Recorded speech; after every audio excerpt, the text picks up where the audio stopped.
레몬리서치 김민수 대표와 함께 한 주 정리해 보시죠. 대표님 나와주셨습니다. 인사드릴게요. 어서 오십시오. 안녕하십니까. 네, 반갑습니다. 2,700을 좀 지켜주던 이번 주였는데 결국엔 좀 하회되면서 금요일 지금 오후 마감 앞두고 있습니다. 이 상황 속에서 저희가 좀 주목해 볼 만한 재료가 있을까 싶은데 다음 주에는 이벤트들이 꽤 많더라고요, 대표님. 네. 왜 금요일만 되면 이렇죠? 그러니까요. 이제는 화도 안 납니다. 그냥 마음이 차분한 이런 상태로 가고 있는데 뭘 그렇게 잘못했다고 또 외국인들 선물 그렇게 나오기 시작하면서 시장에 압박을 주는지 모르겠습니다. 근데 그래 잘 시장 보시게 되면 섹터는 살아 있습니다. 예. 네, 그래서 그런 섹터를 이용하는 게 이런 어지러운 장세의 돌파구가 아닐까 생각이 들어서 오늘도 하나 섹터를 찾아봤는데요. 네. 네, 한중일 정상회담 이제 주말부터 월요일까지 열리죠. 그렇게 되면 그런 뭐 수혜주 없을까 한번 좀 찾아봤습니다. 그러면 진짜 이게 4년 5개월 만에 열린다라는 말이 좀 들었던 것 같기는 한데요. 개월수까지 정확하시네요? 아닌가요? 모르겠습니다. 전 4년 만으로 알고 있습니다. 네. 그러면 4.X개월 만에 열린다고 네, 들었는데요. 네. 이게 재료가 뭐가 있을까 지금 뭐 엔터냐 뭐냐 뭐 이야기는 많습니다. 네. 얘기가 많은데 뭔가 좀 확정이 되는 네. 얘기가 나와야 되겠죠. 그래서 뭐가 나올까라고 봤더니 일단 뭐 그 2008년도부터 어떤 정례회의로 들어왔다고 하다 보니까 한 16년 동안 계속 됐는데 그 전에 뭐 단절된 게 좀 있었죠. 일단 뭐 코로나가 있었고요. 네, 그리고 또 중국하고 일본 사이가 안 좋은 뭐 이런 것도 물론 있었고 그러다 보니까 미뤘다가 이제 드디어 이거 개최가 되다 보니까 여기서 이제 무슨 얘기가 나올 것인지 그때 나왔던 6대 과제를 협업한다는 얘기를 보게 되면은 인적 교류 요거 눈길이 가죠. 인적 교류요? 네, 인적 교류면 사람들 왔다 갔다 많이 하겠다. 네, 그러면 관광 개념이겠죠, 일단. 네, 그리고 또 기후 변화 대응을 위해서 지속 가능한 발전, 도모, 경제 통상, 뭐 고령화 대응, 보건은 코로나 때문에 많이 얘기 나왔던 것 같고요. 그리고 과학기술 관련된 쪽, 뭐 재난 안전 협력한다.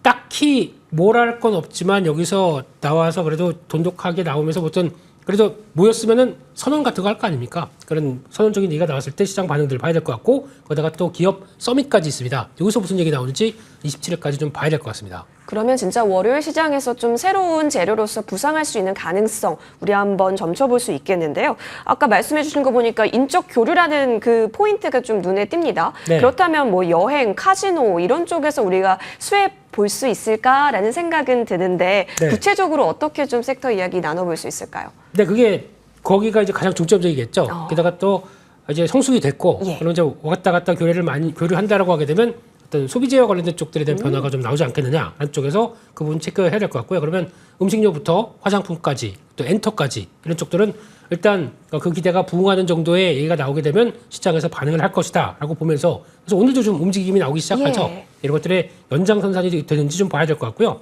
게다가 중기적으로는 이쪽 섹터가 수출이 확대가 되면서 나오는 섹터다라고 했으면은 내수뿐만 아니라 수출 쪽에서도 영향을 주고 있기 때문에 그래서 움직이는구나라는 쪽도 같이 보시면서 또 세부적인 내용들 체크하려고 하고 있습니다. 그렇군요. 그러면 진짜 이 변화를 저희도 한번 기대를 해봐야겠다. 사실 조금씩 수급적으로 이렇게 통통 들어오는 부분도 없지 않아 있는데 사실 최근에 강했던 쪽이라고 한다면 화장품이 아닐까 합니다. 근데 네. 여기에 한중일 교류 활성화 기대까지 더해지게 된다면 이거 더 갈 수 있을까? 추가 엔진을 장착한 거 아닐까라고 아이디어 확장해 볼 수 있겠거든요. 네, 그래서 오전엔 좀 움직였는데 네. 시장이 약하다 보니까 좀 힘 빠지기는 빠졌죠? 예. 합니다. 근데 그게 아무래도 지금 1분기 실적이 잘 나오다 보니까 나오는 변화라고 봐야 될 것 같고 게다가 글로벌 화장품 규모는 한 600조 정도 되는데 그중에 200조가 미국, 100조가 중국 이렇게 돼 있는데 100조네요. 네, 중국이요. 예, 근데 이렇게 되기 시작하면 비중국 쪽으로 확대가 되면서 나오는 변화까지 생각한다. 그러면은 그중에 한 절반은 우리가 다 성과를 낼 수 있겠다라고 하는 이런 과정들이 나오다 보니까 거기서 성과 나온 만큼 어떤 실적 변화들은 계속 또 좋아질 걸 예측하고 주가가 움직일 수 있기 때문에 그런 변화를 한번 체크해보자라고 하게 되면 가장 먼저 체크해야 될 거는 교류가 많이 왔다 갔다 한다라고 봤을 때는 관광 통계겠죠. 매월 다음 주 가면 또 관광 통계 나옵니다. 게다가 또 수출 동향 계속 체크하면서 화장품 쪽에 대한 품목들 좋아지는 쪽으로 계속 나온다. 계속 주가는 우상향으로 갈 수 있겠죠. 그런 쪽에서 그러면 저희는 해야 될 거는 좋은 자리만 잘 들어왔을 때 매매하자 이렇게 보시면 될 것 같습니다. 계속 흥미진진해지는데요. 저희 장 마무리 해야 될 것 같습니다. 현재 마이너스권에서 마무리 준비 중인 국내 시장, 저희 오늘 장 문 닫고 오겠습니다.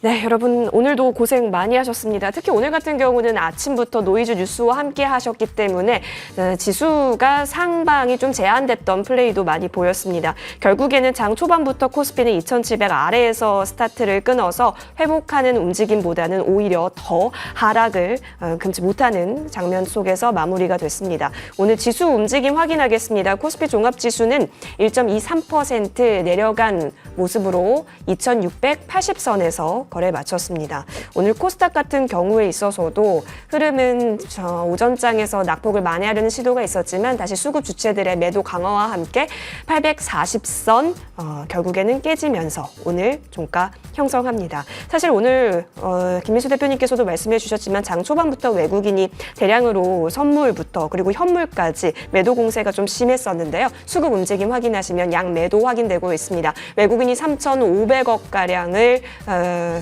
던져냈죠. 하지만 기관의 매도 우위가 더 큽니다. 8,397억 원 정도 찍혀있는 상황이고요. 우리 장 후반으로 갈수록 더 그 매도폭은 양대 주축에서 사자 주체에서 많이 물량을 내놓았습니다. 개인만이 사자로 대응했었던 코스피 시장이었고요. 코스닥 같은 경우도 상황은 별 다를 것 없습니다. 물론 금융투자와 연기금 쪽에서는 사려는 시도는 그려졌지만 기관 전체적으로 봤을 때 소폭 매도 그리고 외국인도 매도 우위로서 하지만 장 초반에 만들었었던 600억 물량보다는 지금은 좀 많이 줄어든 59억 원에서 매도 우위 확인되고 있습니다. 자, 시가총액 상위 종목단으로 먼저 넘어가겠습니다. 자, 코스피 같은 경우는 지금 전반적으로 다 팔았습니다.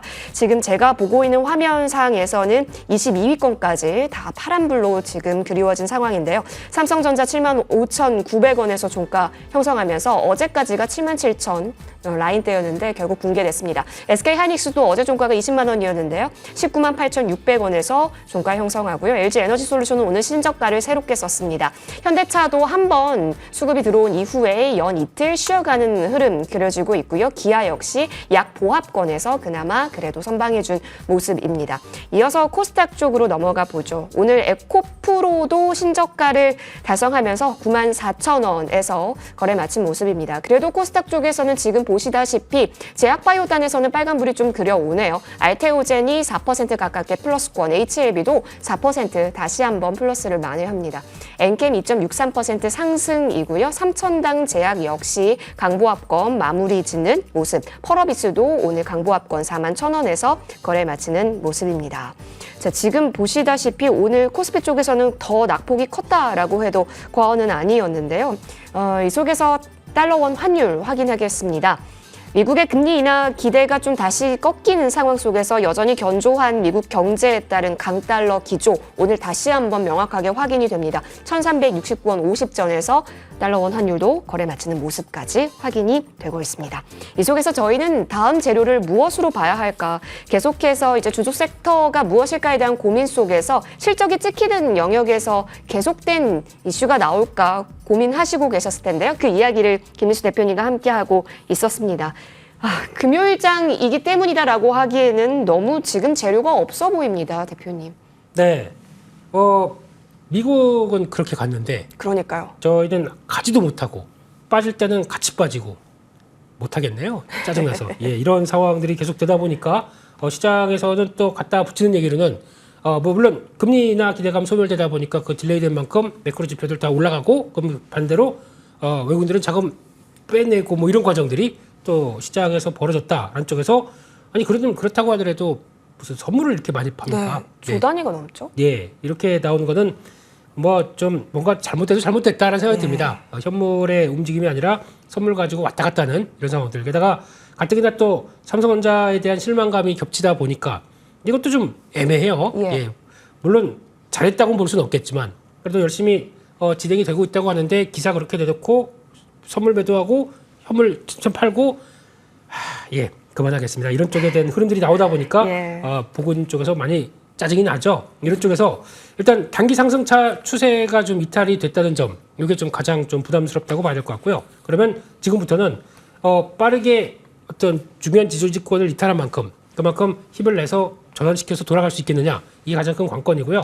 근데 그게 오래 안 걸려라고 시장이 얘기를 하는 변화가 나오게 되면 그다음부터는 추세에 대한 이상은 없겠지만 지금처럼 축 처진 다음에 후속적인 매수가 잘 안 들어온다라고 하게 되면 역시나 시장에서 바라보는 관점은 좀 묵직한 상황 쪽에서의 변화로 보셔야 될 것 같고요. 그러면은 저희도 일단 좀 가볍게 해서 시장에서 나오는 섹터 중심으로 대응을 하면서 일단 시장을 계속 끊어 가봐야 되는 게 아닐까. 변화가 나와야 대응을 할 수가 있겠죠. 그런 관점 쪽으로 보시는 게 일단 맞지 않나 싶습니다. 그렇죠. 강력한 뭔가의 큰 힘을 지금 찾기는 좀 어려운 상황이에요. 사실 코스피가 전고를 뛰어넘네 만에 얘기 나왔었는데 다시 여전히 박스다라는 것을 증명하고 있는 이 시장입니다. 이런 상황 속에서 저희 재료 찾고 있었는데요. 한중일 정상회담에 대한 이야기 속에서 저희 다음 주 기대해 볼 수 있는가, 이 부분 계속 연이어서 이어가겠습니다. 아까 전에 관광 관련해서 조금 더 주목하고 계셨다라는 얘기도 들었습니다. 자, 그렇다면요, 이런 소비 쪽으로 좀 더 살아있다라고 봐도 될까요? 네, 그쪽에 일단 포인트를 맞추는 이유는 예. 일단 이쪽은 이번에 1분기 실적에서 거의 다 확인이 됐습니다. 그쵸. 실적 잘 나왔고, 근데 저희가 보통 이제 시장 대응하게 되면 뭐 반도체나 IT나 이런 거 큰 거 보다 보니까 실적 좋은 건 알겠는데 그런 게 약간 경기 방어주 성격이고 그러다 보니까 움직이겠어라고 하는데 이쪽이 무겁다 보니까 이런 종목들이 가버리네요. 네, 그렇다는 얘기는 시장이 한쪽이 안 되게 되면 또 한쪽으로 좀 자신감 있는 섹터, 그러니까 실적 자신감 있는 섹터로 막 몰려서 움직이고 있구나. 이런 게 지금의 시장의 변화라고 봐야 될 것 같고요. 그렇게 되면은 또 2분기에도 아니면 올해는 계속 실적 좋아진다. 계속 붙겠죠. 그렇기 때문에 그런 관점 쪽에서 실적 발표와 함께 계속 기대가 되는 종목들이다라고 보는데 실적 발표 때까지는 시간이 필요하죠. 그러다 보니까 그때 나올 수 있는 근거들, 아까 말씀드렸던 관광 통계라든가 수출 쪽에서 계속 잘 나오는 것들 확인되면서 실적 잘 나올 거야 라고 생각하게 되면 계속 또 눌렸다가 올라가고 하는 변화를 계속 누려가야 되는 게 아닌가, 그렇게 바라보고 있습니다. 그러면 1분기 실적 잘 나오고 나서 2분기에도 좋을까에 대한 궁금증이 있었는데 그것은 중간중간 나오는 숫자들, 데이터 통해서 계속해서 흐름을 지켜볼 수 있겠네요. 아, 그러면 어떤 종목 위주로 보는 게 가장 좋을까요? 뭐 엔터, 카지노, 화장품, 음식료 굉장히 다양할 것 같은데요. 최근 들어서 음식료 화장품을 너무 많이 해가지고요. 그렇죠. 예, 제가 많이 해서 그래서 또 하면 그럴 것 같아서 네, 새로운 거. 새로운 거. 네. 예, 그 중에서 하나 파라다이스를 한번 말씀드리겠습니다. 오. 네, 한때는 영종도에 또 미국계 리조트 들어오면서 걱정된다라고 예. 했지만 큰 걱정 없는 것 같습니다. 그쵸? 이쪽은 또 잘하고 있는 것 같고요. 일본 분들이 다 여기 간다고 들었어요. 아, 그러세요? 네. 잘 아세요, 그분들하고? 아, 친해지려고요. 예, 그래야죠. 예. 예. 그런 쪽에서 이제 국제선 전기편 쪽이 코로나 이전에 한 98%를 회복해 가는 추세다라고 하게 되면 이제 거의 넘어가겠죠. 지금처럼 이제 교류가 활발하게 되면 그런 쪽에서 그렇게 되면은 이제 그쪽에서 나오는 이제 VIP라고 그러죠. 좀 큰 친해지고 싶은 분들, 네. 예, 그런 분들 그런 쪽에서 중국이나 일본 쪽에서 이제 도시 확대가 되기 시작하면서 들어오기 시작한다 그러면 기대감이 가장 높은 쪽이 아닐까라고 바라보고 있고 저희가 드롭률이라고 하고 있고요. 드롭률이란 거는 그러니까 가서 칩으로 구매해서 내 돈을 칩으로 구매해서 베팅하는 거죠. 그걸 드롭률이라고 하고 있고 홀드율이라고 합니다. 홀드율은 가서 내가 돈 따갖고 가는 금액. 근데 홀드율이 너무 작으면은 안 옵니다, 다음부터는. 네. 아니, 거기 갔는데 돈 다 날렸네. 이러면 그쵸. 누가 오겠습니까? 그래서 이것도 적정하게 만들어주는 게 중요한데 그게 지금 그래도 다 올라가는 추세라고 하더라고요. 그러면 활발하게 움직인다는 그쵸. 증거라고 봐야겠죠. 그런 쪽에서 주가가 이 정도까지 내려오게 되면 거의 좀 기회가 아닐까라는 쪽에서 말씀을 드리고 싶습니다. 파라다이스 좋네요. 그렇다면 일단 좀 어디까지 보세요? 단기적으로 보세요. 라인대를. 일단 조금 길게 보면서 지금 예. 자리 쪽에서 이제 눌림목이 거의 마무리되는 관점들 쪽으로 바라보고 있고요. 거기서 이제 다음 레벨업 되기 시작하게 되면 한 직전 고점 넘어서 17,000원대 정도까지 17,000원. 바라보고요. 손절가는 조금 짧게 잡겠습니다. 13,500원대로 말씀을 드리겠습니다. 좋습니다. 파라다이스 역시 주가의 파라다이스가 오기를 기다려 보겠습니다. 저희 한 종목 추가 전략 좀 받아볼게요. 지난주에 닭고기는 할인이라고 하면서 언급을 주셨는데 오늘 음식료주가 또 많이 날아다녔지 않았습니까, 대표님? 네. 여름 성수기 같은 특수성은 또 닭에서 찾을 수 있는데 어떻게 보십니까? 네, 계속 그 투자 아이디어가 거기서 이제 움직이는 것 같습니다. 네. 예, 그런 쪽에서 이제 유럽으로 수출하는 삼계탕 이쪽에 대해서도 성과를 누릴 것이다라고 하다 보니까 거기서 좀 변화가 오는데 일단 지금 쪽에서는 한 번 저항대 한 3,500원대 중반대 한번 터치를 했고요. 예. 그러면 다시 한번 힘을 갖췄다가 또 올라올 가능성이 높기 때문에 지금은 무리해서 사는 자리는 아닌 것 같고요. 다시 눌림목이 들어온다 그러면 또 관심 없어질 때 그때 또 대가는 게 맞지 않나 그렇게 봐야 될 것 같습니다. 그럼 목표 주가로 주시는 3,700원까지는 계속해서 눌림 공략하면서 목표가로 계속 챙겨가 보도록 하겠습니다. 네. 자, 이렇게 이야기 쭉 나눠봤는데요. 오늘까지 여러분 정말 고생 많이 하셨다라는 말씀 드리면서 다음 주에 그래도 굵직한 이벤트들이 많습니다. 한중일 정상회담 플러스 UAE 대통령 방한 그리고 우주항공청 개청까지 정말 우리 시장에 있어서 따뜻한 재료들이 되기를 응원해 보겠습니다. 다음 주 전략은 연이어서 펼쳐질 머니투데이 방송과 함께 하십시오. 저희는 여기서 인사드리겠습니다. 시청해주신 여러분 고맙습니다.